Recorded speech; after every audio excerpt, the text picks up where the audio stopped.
Well, good afternoon. My name is Ryan Liu, and I'm a first-year MBA student here at UCLA Anderson. This is Charles Tian, a junior at UCLA, majoring in applied mathematics and stats. So we're student directors for today's panel on investment financing, entrepreneurship, and growth strategies, focused on cross-border investments and the growth of private equity. So after years of rapid growth, cross-border investments between the US and China is experiencing a setback. Tensions rise between the two superpowers.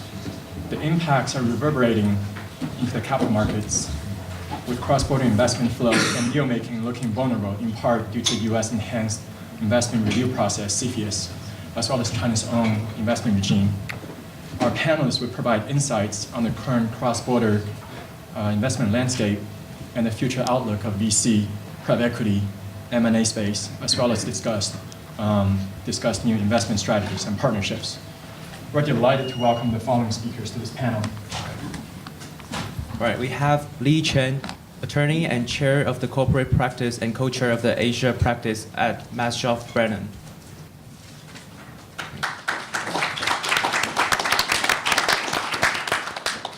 Victoria Slivkoff, global head of strategic partnerships for innovation and entrepreneurship for the University of California System at UC's Office of the President.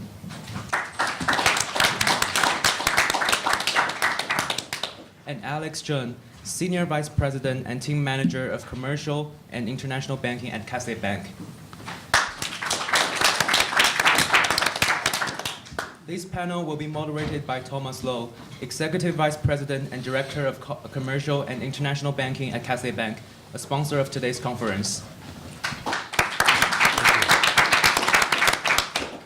He has more than 30 years of experience in commercial and international lending and has directly overseen profit centers with total loan balances in excess of $3 billion. He has also held senior leadership positions at East West Bank, Preferred Bank, Bank of the West, and United National Bank. Now, please join me in welcoming our moderator and panelists. Well, thank you. It's certainly great to be back on a school campus. And it's Friday afternoon, so my voice tends to be a little monotonous. So bear with me. We got great panelists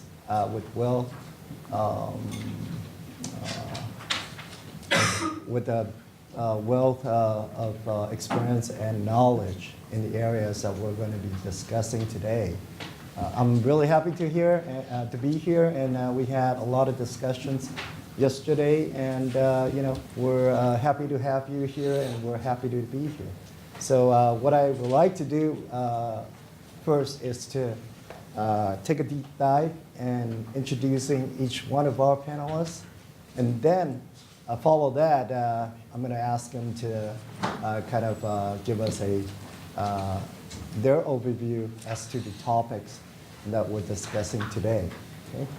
And then follow that, we're going to go into questions and later on Q&As. Okay? So the first panelist that I'd like to introduce is Ms. Victoria Slivkoff. And she's the global head of strategic partnership for innovation and entrepreneur for the University of California System. Operating from the UC Office of the President as global head of strategic partnerships for innovation and entrepreneurship for the UC system, Victoria built programs that connect external partners, investors, corporations, philanthropic funds, and government entities to startups across the UC on-campus and off-campus ecosystems. The UC system consists of 10 campuses, 6 medical centers, 3 national labs, and 60+ incubators and accelerator programs. She also drives the monetization of UC System's white patent portfolio, the largest IP portfolio of any academic institution in the United States. As part of the mission to aggregate UC's innovation and entrepreneurship ecosystem, And to further extend to global markets, Slivkoff leads the efforts to build innovation platforms in high-growth, high-potential international markets to accelerate cross-border collaborations in technology development, commercialization, and investments. Prior to UC, Slivkoff spent over 10 years in clean tech industry as a private equity investor, business operator and entrepreneur operating in the US, Middle East, Latin America, Asia, and Europe. She has extensive experience forming strategic public-private partnerships to drive investments and adoptions of nascent technologies. Earlier in her career, she was a management consultant at Accenture. Sylvia holds an MBA from Boston University and a bachelor's degree in business administration from University of Southern California. So I'd like to take this time to welcome her and also to have her give us a broad overview on today's subject. So. Great. Is this live? Great. Thanks for the introduction, Thomas, and it's great to be here. Thanks for having me. Well, I represent the headquarters of the UC system, operating from the UC Office of the President. With an annual budget of over $36 billion, UC is the largest public institution, research institution in the U.S. and one of the largest in the world. Our ecosystem is vast. We have 10 university campuses, 6 of which have medical centers, and 3 national labs. In terms of demographic, I'm going to throw some other numbers out there. We've got 270,000 students, over 200,000 staff and faculty, and over 2 million UC alum with a global footprint. In terms of innovation entrepreneurship, we have over 60 incubators and accelerators across the UC system that roll up to my office. I also manage and monetize our whole entire IP portfolio at UC, which is, again, the largest of any university in the US. We have 13,000 IP patents. So my job is great. I feel very fortunate to have a front row seat to all the great innovations and startups and technologies coming out of the system. And my job is to make sure that I form the right partnerships with industry so that we can move all this great research from the labs, from university to the marketplace, and especially helping our startups connect with investors, strategic partners, to help you bring world-changing technologies, again, that impacts the life of many. I'm a lawyer. My job sucks. So that means he doesn't want my introduction, but I'm going to do that anyway. So very proud to have Cheng. He's the partner and co-chair of Asia Pacific, Maschoff, Brennan. This is a law firm, and Cheng is a 2-time recipient in 2014 and 2016 of the National Law Journal's America's 50 Outstanding General Counsel, and numerous awards, other awards for innovation and excellence in the practice of law. He views legal issues and challenges from the client's perspective and understands that the ultimate purpose of all legal work is to meet clients' business objectives. These insights on client services come from more than 20 years working at top law firms such as Latham and Watkins, and as a C-level legal and operations executive in global multinational dollar companies such as Newegg.com and Gibson Brands. Least practice, Maschoff, Brennan, spans a broad array of disciplines, from corporate transactional work, M&A governance, to intellectual property, licensing and litigation management and advice. He has to provide legal advice and services to clients ranging from startup companies, venture and private equity investors, to multinational companies with global operations. He frequently travels to Asia and is knowledgeable about business culture and practices in a variety of Asian countries.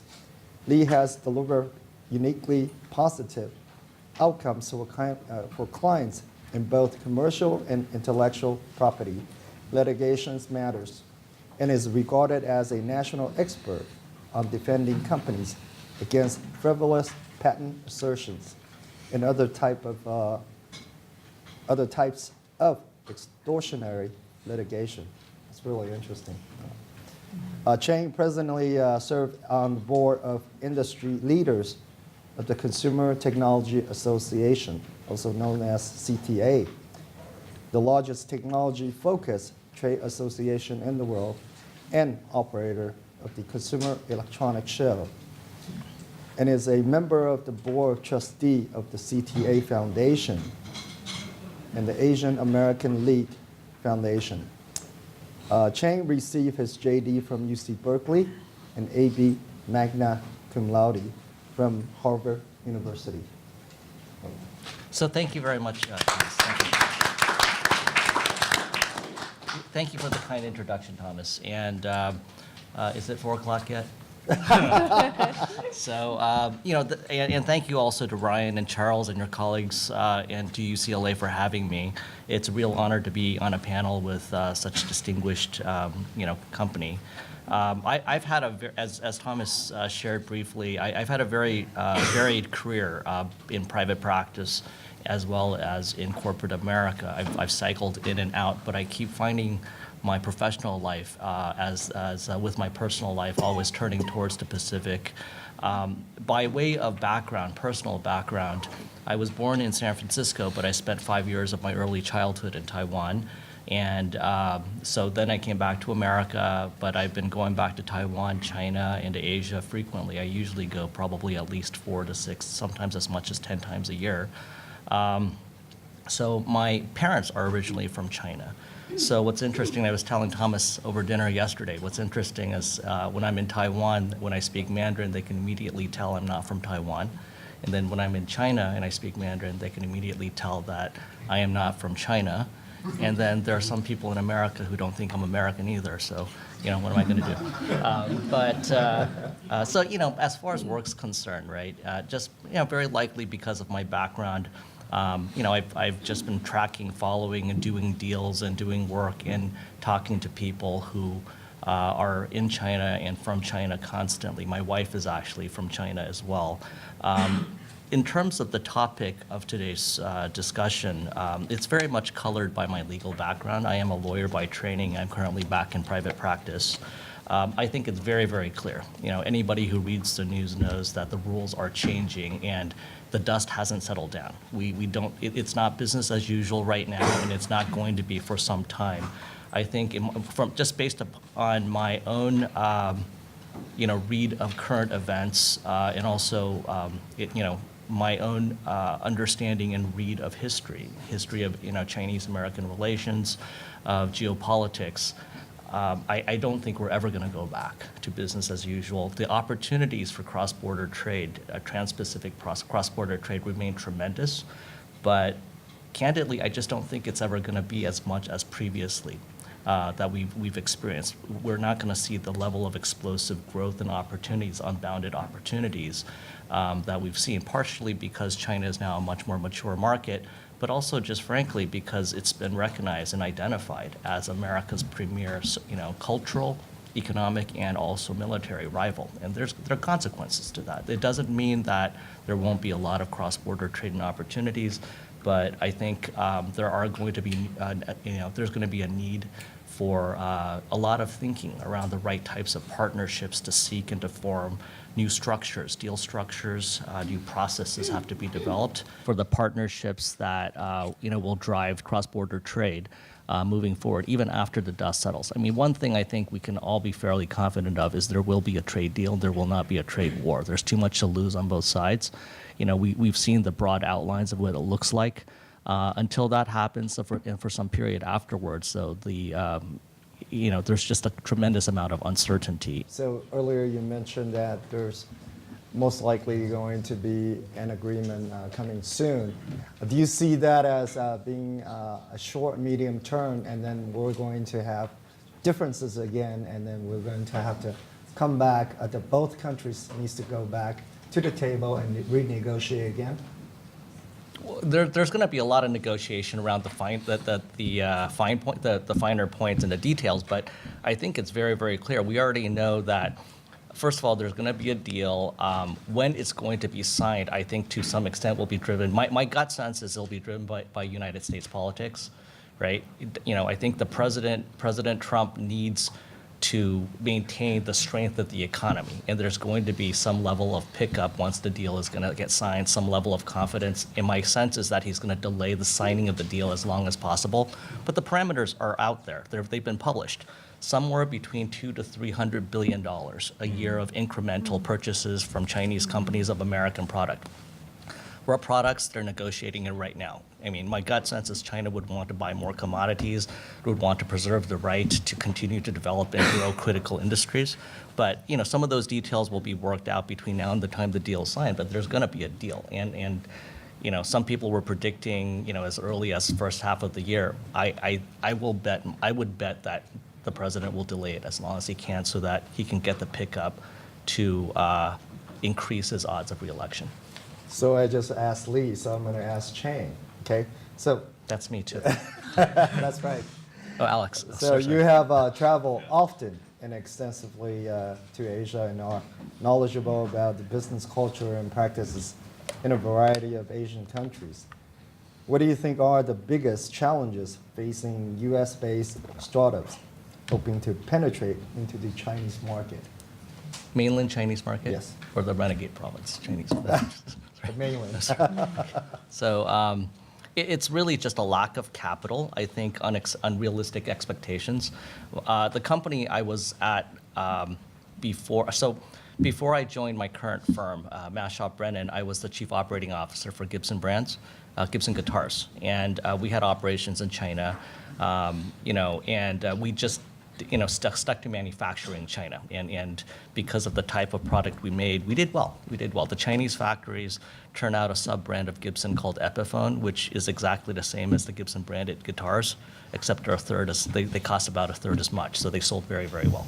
So, before that, I was with Newegg.com. So Newegg.com at one time was the second largest internet retailer in China. We were the first major American e-commerce player in China, and we sold our first product in China in 2001.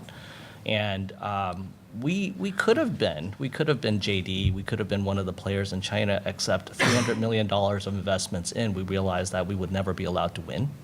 I think it's very, very clear now. I mean, what we were experiencing and seeing in 2007 and 2008 is that, just very candidly, the Chinese government, under certain circumstances, you can be allowed to do business and make money.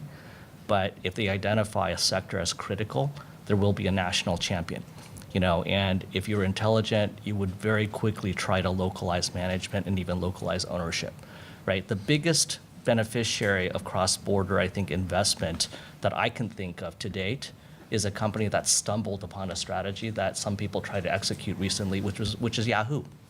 Yahoo made a $1 billion investment in a startup called Alibaba, and Jerry Yang was smart enough to say, I only want 40%, right? And they wrote it to a fantastic return, but he didn't have any control, and he respected the Chinese system, so he was allowed to make a ton of money, and that's really the only reason why I think Yahoo still kind of exists to this. Well, it doesn't anymore, but the remnant of Yahoo is worth $50 billion.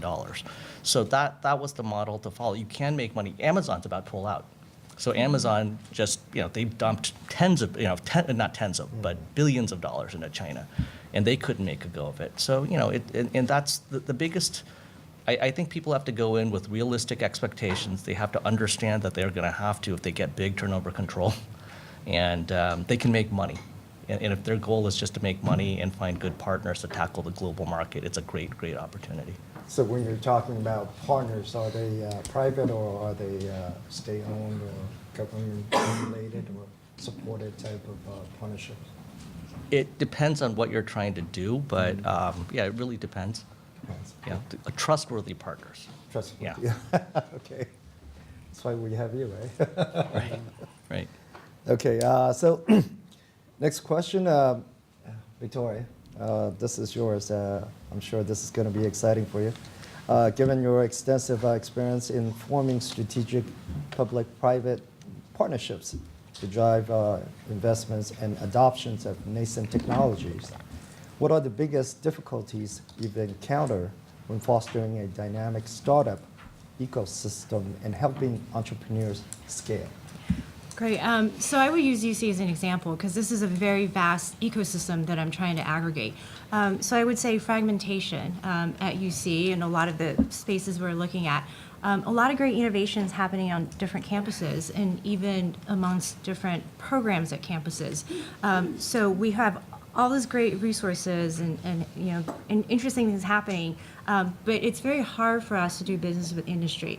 It's very hard for venture capital funds to find what they're looking for to invest because everybody's going to the big 5 of UC schools to look for the great startups, the great technologies. But guess what? There are great things happening at UC Merced in terms of agriculture tech. There are awesome things happening out of Riverside in terms of robotics.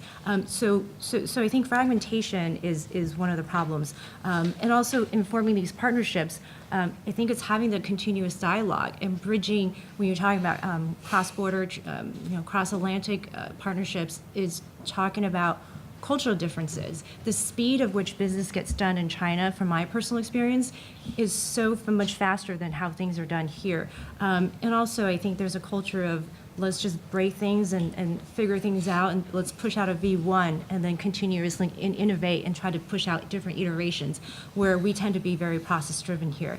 So I think these are all various challenges that we have to contend with. But back to Lee's point, I think the success is really leaning on finding the right partner to help you scale, to help you bridge, trustworthy partner, and having trusted advisors, whether it's from a legal perspective and from accounting perspective, from regulatory perspective, so that you are well aware of the implications of going to that partnership.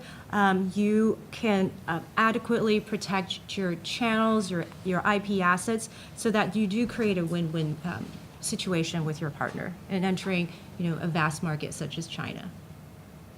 Great, thanks. And actually, to extend your answers, and I got additional question for you. And this is regarding the monetization, okay, of the IP the, portfolio that you have. In the past, I guess you sell licenses, and then now you're partnering up, becoming an equity partner with firms and stuff. But is that,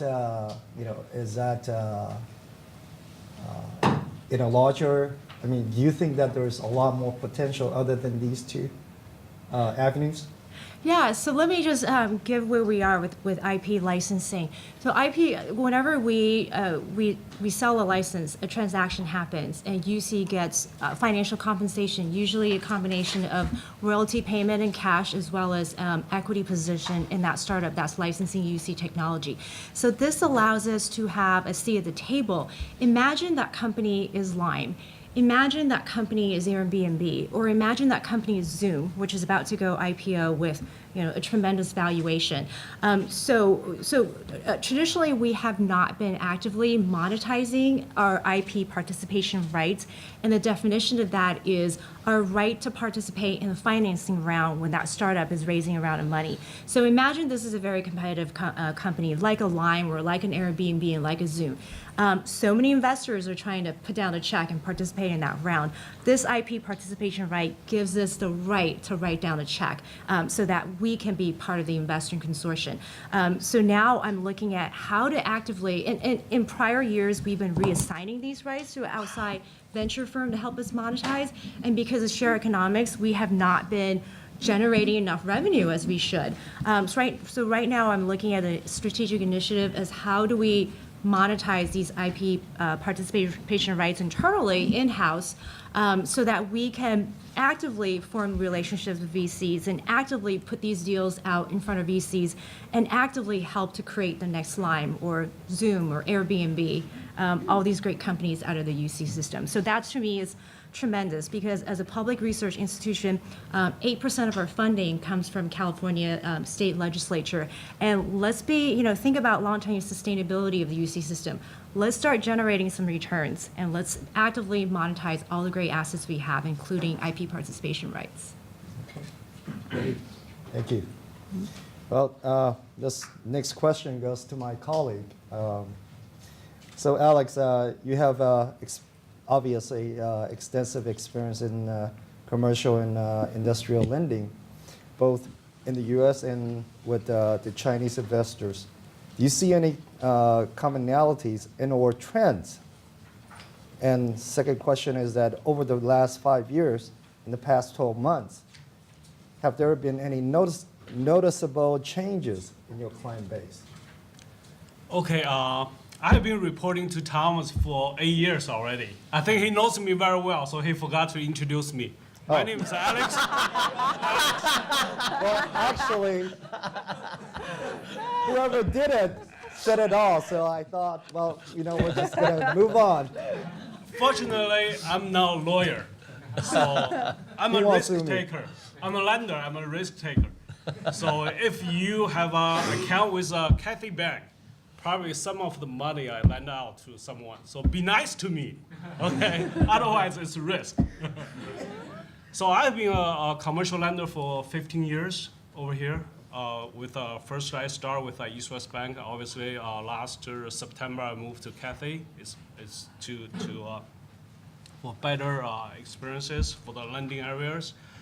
Majority of my customers, basically, they are cross-border customers, including state-owned companies, state-owned enterprises from China, the large ones, medium ones, provincial levels, and also a lot of importer, exporter, wholesales from the U.S. both sides, basically, the trade both sides.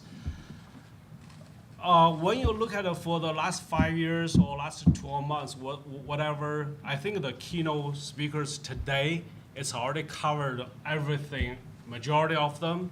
I mean, for the cross-border trade and also the countries between the U.S. and China, the relationships, the policies, everything.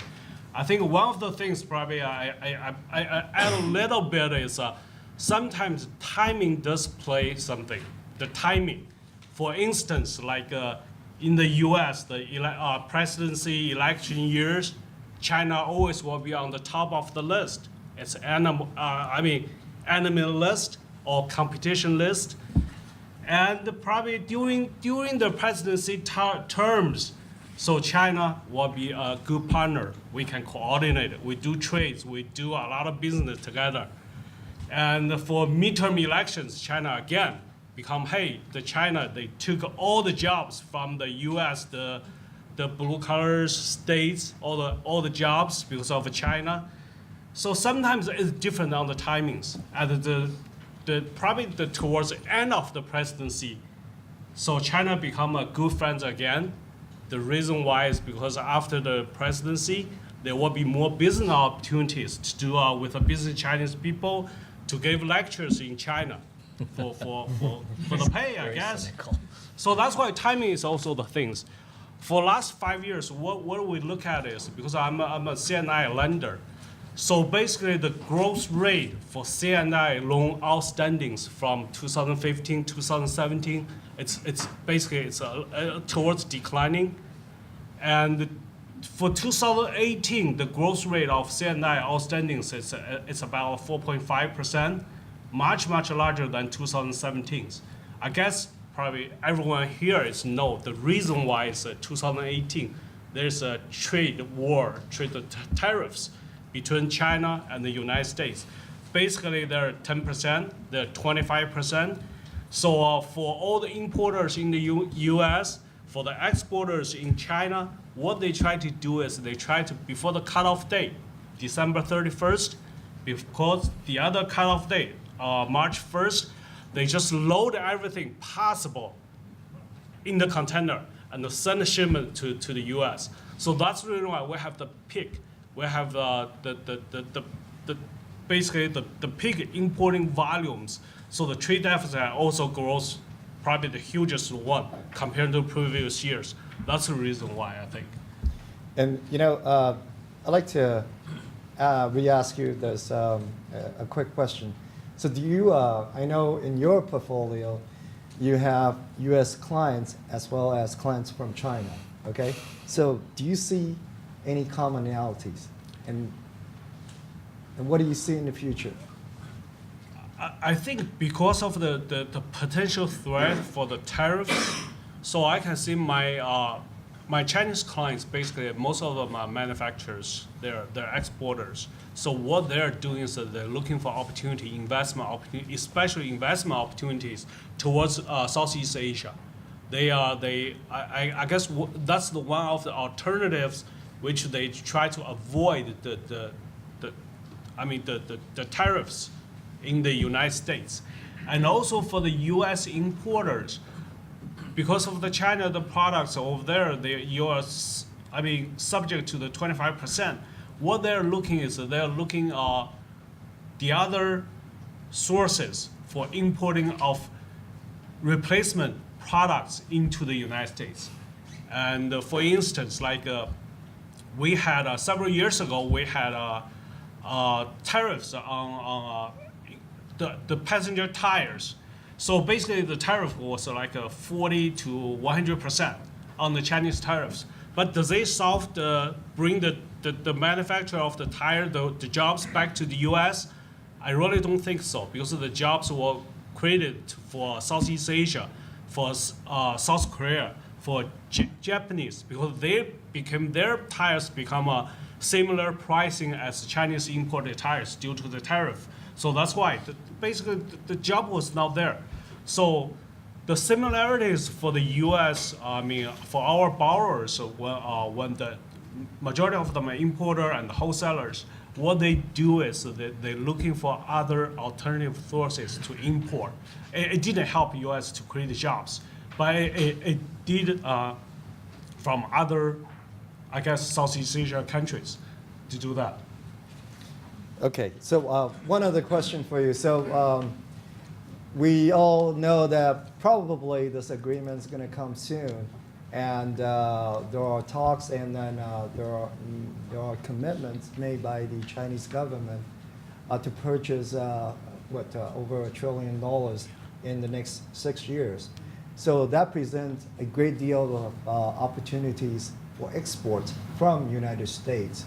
Now, how, as a lender and as a equity partner into the firm domestically, what do you think? What advices do you have to help them to export products to China and to make sure that they get their money back and their profit back? For the U.S. manufacturers, basically, you look at this. In order for the tariffs to have an end of it, probably we're looking at in May, there will be certain agreements between China and the United States, basically to end of the tariff war. What I call it war is, I think probably for the existing right now, the 10%, maybe it will be reduced to 0. So in that case, China has to agree something, basically, on to settle the agreement. So I think the things that China agreed on is to next 5 or 6 years to import U.S. products, to reduce the trade tariffs to probably to 0. So that means in next 5 or 6 years, China needs to buy at least $1 trillion worth of U.S. products. Sure, some of them will be agriculture products from agriculture states, but majority of stuff will be electronics, will be medical devices, will be equipment. I guess if China will have the opportunity, will be, for instance, military weapons, whatever. But I really don't think the U.S. government will take it off the list, basically exporting list. So in that case, that means there is huge opportunity for U.S. manufacturers. Basically, you have the demand from China. Then what do they need to do is that they need to have enough financing to basically to be able to produce, to supply whatever is needed within the $1 trillion item list. So one of the U.S. government agencies actually is standing ready to help. It's a U.S. Exim Bank. U.S. Exim Bank, basically the duties for them is, the responsibility for them is to help U.S. manufacturer to export. It's exactly the same responsibility like China, one we call a Sinosure. It's basically China Exporting and Credit Insurance Company. What they do is the only thing is they insure the ARs. For the U.S., basically, U.S. Exim Bank, they have two programs, I think. One is the medium-term loan guarantee program, and then the other one is basically it's a working capital loan for U.S. Product manufacturers. So there's both ways. Either for the manufacturers, they talk to the government agency, for instance, U.S. Exim Bank, to looking for financing support, working capital support, help them to producing it. The other way is that they can work with the local banks, for instance, like a Cathay Bank, like a BFA, like Wells Fargo. We all have programs working with the Exim Bank to help them to finance them for a bank, because all of their ARs, if exporting to China, it's foreign ARs.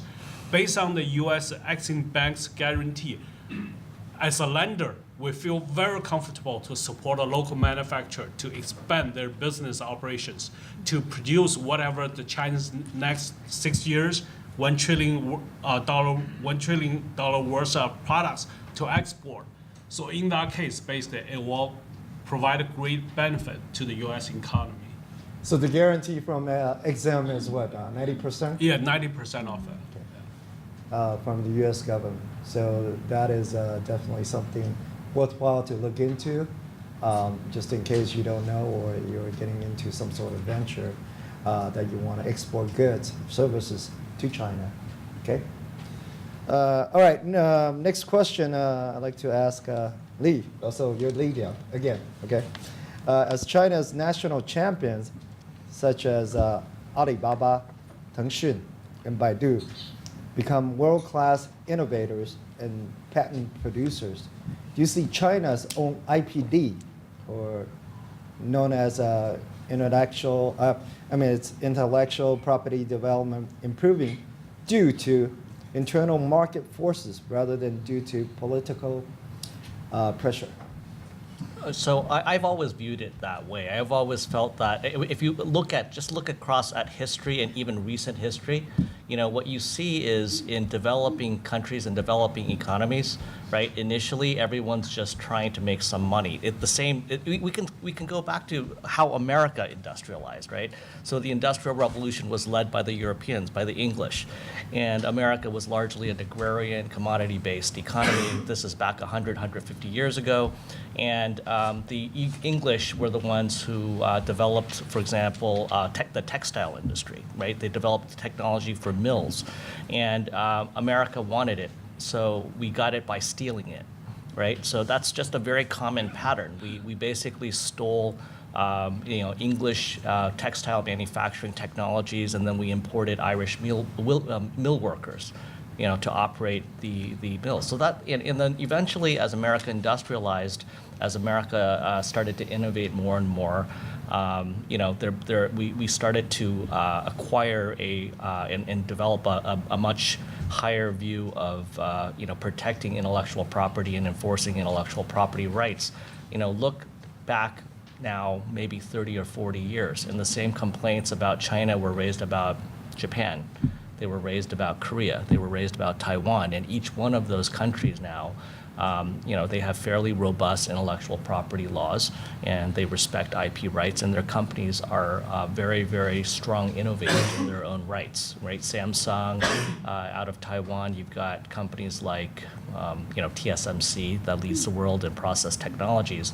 And China just accelerated that path. It's very, very clear right now. The companies that you just mentioned, Alibaba, Tencent, maybe not Baidu, but Alibaba and Tencent for sure. And Huawei, right? Huawei went from nothing. I started, my first startup company was a telecom company, and Huawei, back in 2000 was a big startup company, and now they are the world leader in telecommunications equipment, and they absolutely have one of the dominant patent portfolios now in 5G. So I've always sort of felt that market forces would be not just far more effective, but it would inevitably drive, the development of intellectual property protection regime in China and the honoring of intellectual property laws. And it's very clear, right? The laws in China are being written, and they have, on the books, a very nice set of IP protections. Enforcement, that's a whole nother issue, because China has a very clear and now identified national interest in being the dominant power of the world, right? And so local industries and companies are absolutely favored. And that's a reality that I think, American companies are facing, have faced, and have to deal with. And right now, the government, because of that recognition, is stepping in and, negotiating to somewhat level the playing field in just overall trade, as well as in the intellectual property laws and how they are enforced both in the United States and China. So enforcement becomes a big issue then, in China. Sure. For international IPs. And what about their domestic IPs generated from, let's say, their think tank and their universities? Are they sharing that, or are they being copied outside of China? So I don't know if some of you have read some of the articles about IP, the huge wave of intellectual property protection that's been encouraged in China, both domestically as well as internationally in the last 2 or 3 years. In China, it's a centralized authority, and what the emperor says kind of goes, right? And so Beijing has basically said intellectual property development is glorious and it's wonderful. So both domestically in China as well as internationally, Chinese companies are to some extent even being subsidized to file for IP. In China right now, the Chinese Patent Office is the world leader in intellectual property. So I've spent a large part of my career fighting bad patents, none of which are UCs. They're all good patents. But we grant in the United States USPTO allows 300,000 new patents a year, right? And I would probably estimate, because of my experience in the field, that 95% of them will never see the inside of a product or service that customers find useful. The rest of them can be asserted by really evil rat bastard lawyers to hold up innovation. They're called patent trolls. And in China, last year, 1.3 million patents were granted, right? So somebody said, we want to win the patent wars. Patents are a sign of innovation. So in China, people ran off and they filed 1.3 million patents. 67% of the world's total patents were granted in China. Now, what's the quality of those patents? I can guarantee you they suck. Most of them suck. The average cost of a patent filing in China is $500, right? So same thing with trademarks. So not only, though, are they filing in China, they're being encouraged right now to do land grabs here in the United States. Intellectual property is rightfully viewed, right, as the frontier. It's the frontier of the mind with limitless borders. And so people are doing these land grabs while, for the most part, IP protection regimes heavily favor the people who hire lawyers to put ideas and burp ideas out in legalese, and they file it with patent offices. And so China is filing thousands of patents, tens of thousands. They're some of the Huawei and ZTE and Alibaba and Tencent, the China BOE, they are some of the most prolific patent filers here in the United States, and they are hiring every single American law firm with a warm body that has patent filing application qualifications. Trademarks, the same thing. They're filing trademarks like crazy here in the United States. And I suppose that it's much easier to enforce here because we have a very robust legal system here, and whereas in China, I guess that's going to still take some time, because you talk about the issues of enforcement, right? Right. So China catches up in everything very rapidly. So IP litigation is actually even taking off in China, but thankfully for China, because if China, if the Chinese legal system permitted the type of litigation abuse that we do. In America, we don't have a system called loser pays, right? So there's no consequence, almost no consequence of filing a stupid, bad lawsuit. In China, I think there's enough opportunity that people really don't do silly things like that, right? But there is trolling that's starting to occur, and it's somewhat selective. I don't think it's necessarily political, but there's trolling where Chinese companies and Chinese individuals will actually copy Western IP, drop it. They'll take a photograph of an American or foreign-made product, they will send the application in, and that will be granted as a Chinese patent. That will be allowed. And then they can turn around and assert it against a foreign company trying to sell that product in China, and they can hold them up for money. And I've seen that happen. We have clients who have been approached by people to pay them off because they have such patents. So that activity is starting. I think the benefit in China for both the Chinese entrepreneurial community and for everybody in China is the fact that you have a centralized government and authority, and I think the tolerance level for BS is going to be very low. China's not run by lawyers. America is run by lawyers. If you look at our Congress, President Trump is, I think, probably the first non-lawyer president in God knows how long, right? Oh, the last one was an actor, but in China, as soon as I think litigation abuse gets to be a little bit excessive and starts tamping down growth in the Chinese economy, an order will issue from Beijing saying that anybody who files a frivolous patent suit will go to jail or worse. And I wish we could do that here, but we can't. Okay, thank you. Victoria, how's the UC system currently doing in its efforts to build innovation platforms to accelerate cross-border collaboration in technology development, commercialization, and investment? And do you see a role for the U.S.-China institutional collaboration? Yeah, absolutely. So like everybody talked about today, China represents a vast market, vast opportunities for entrepreneurs everywhere.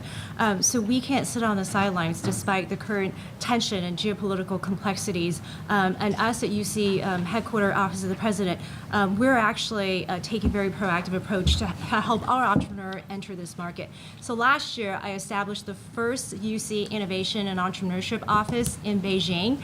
And the purpose of that is to establish a soft landing platform to help our entrepreneurs access this very complex market. As both Lee and Alex mentioned, you have regulatory issues, you have legal issues, you have cultural complexities that as a US-based or outside China entrepreneur, it's very hard to navigate. So the purpose of our platform, and it's currently in operation, I encourage you all to check it out. It's open to all UC entrepreneurs, whether you're a student, alumni, faculty, and staff. And what we provide is we've got boots on the ground through a local partnership with one of the largest investment funds spin out from Tsinghua University. So we're comparable in terms of this is an institution to institution partnership.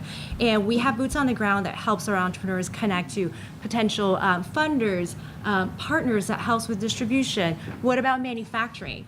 Help you locate manufacturing resources and build out your local team. As Lee mentioned, the successful strategy to enter China is localization. So our platform provides that handheld service and guidance to help you connect with all the folks and resources on the ground that can help you enter the market and be successful. And we have two planned more for later this year, one in Hangzhou as part of the Alibaba ecosystem, and one in straddling Shenzhen and Hong Kong.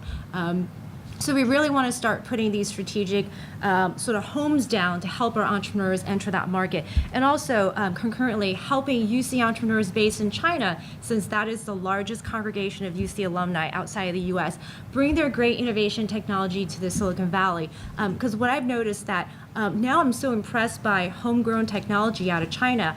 In the nascent of technology development in China, it's all about copying, right? Chinese copying whatever that's successful in Silicon Valley. But now I see a lot of homegrown technology that's super exciting in China, and a lot of venture capital firms are taking a very systemic way, such as Sequoia, of identifying these great Chinese homegrown technologies, white label it, repackage it, localize it, and bring it to Silicon Valley. So we want to be active in that process. Yeah, thank you.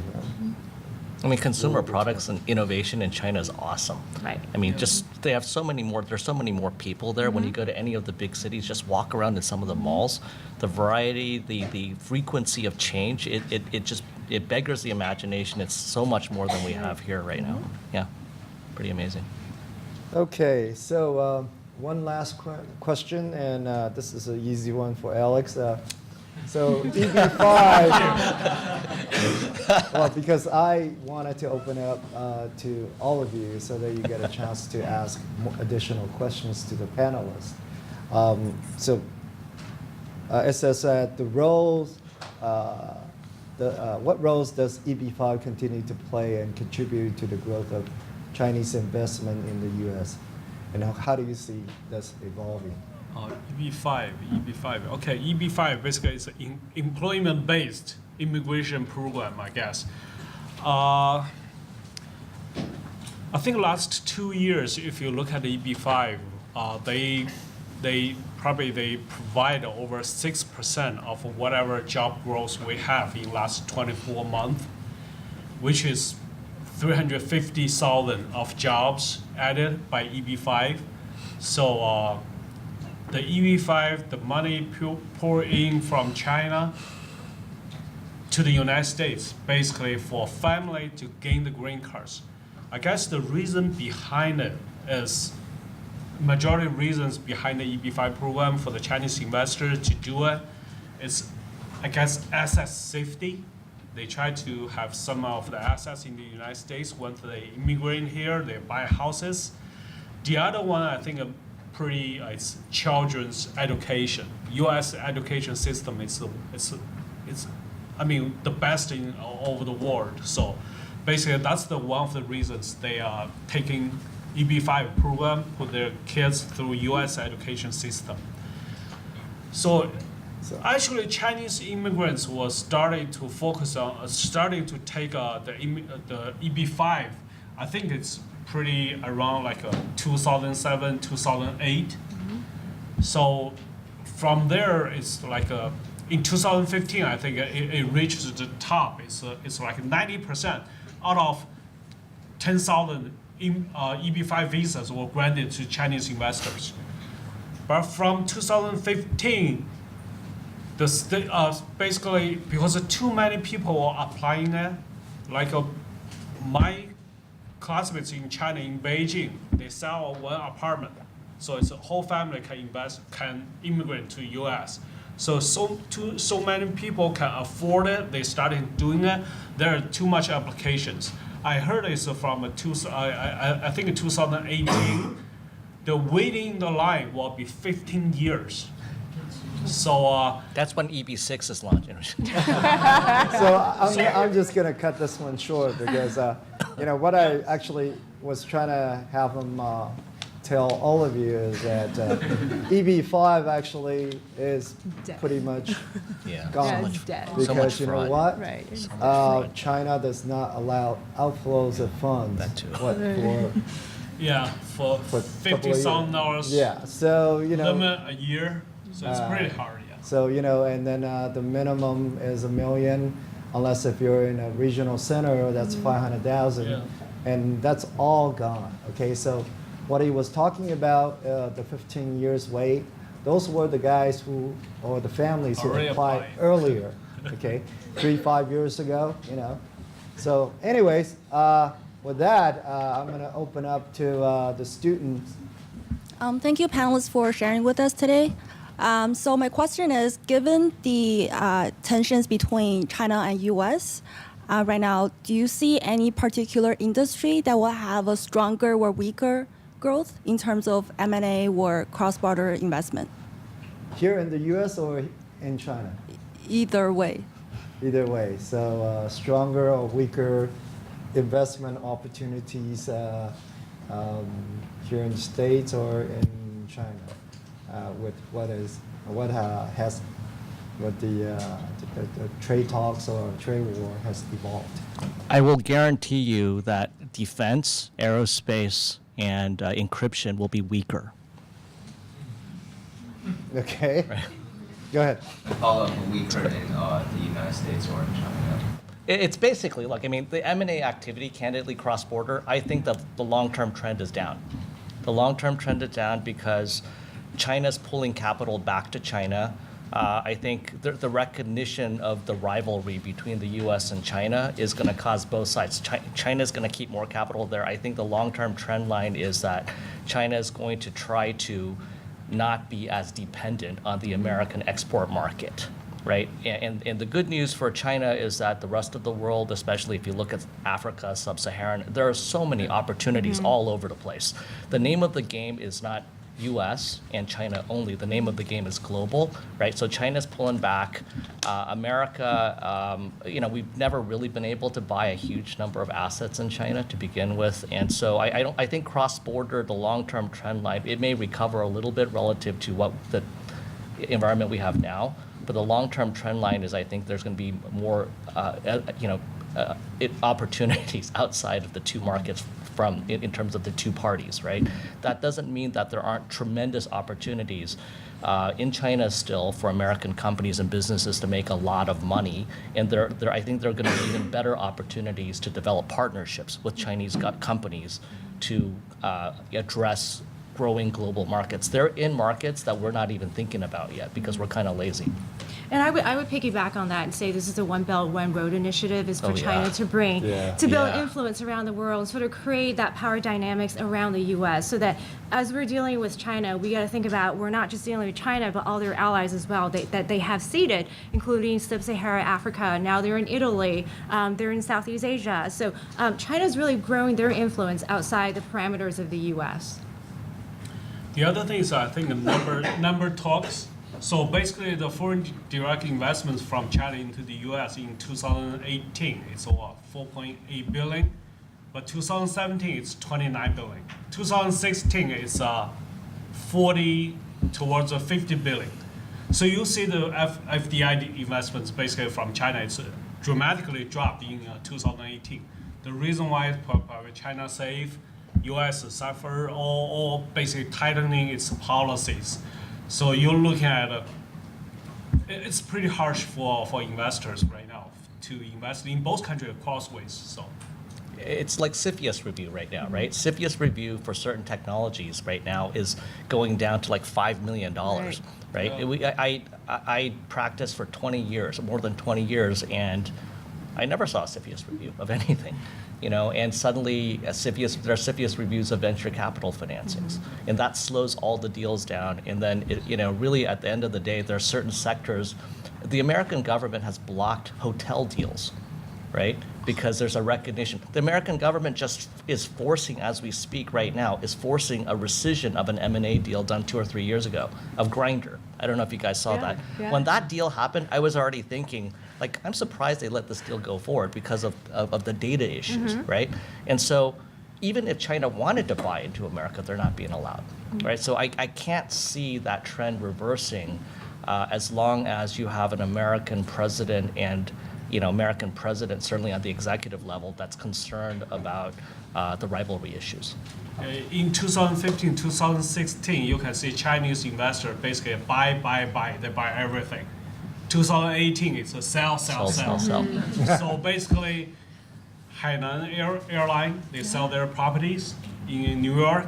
So Fusan sells Ingram to Micro, right? Yeah, Ingram Yeah. Micro is being Yeah, resold, They remarketed. buy, they sell, and also you look at Wanda is selling a stake of their legendary entertainment. Astoria, and- So it's a sell. Last year, I think a Chinese investor sold 13 billion, and there are 20 billion assets was in the pipeline, try to sell it. So that's. And as a lender, and I know we only got to a 0 minute left, as a lender, what we look for is cash flow. And as a country, you look the same too. I mean, if the cash doesn't flow, if it becomes stagnant, your economy is going to become stagnant. You're going to face recession, depression. So, and as you all know that we have the two superpowers that their economy are so intertwined. It's really hard to say that, hey, you know what? Let's go our separate ways. We can't do that. So we're going to see some sort of, agreement down the road, and then, things are going to become normal again, hopefully for a longer period of time. Okay, thank you very much. Thank you. Thank you.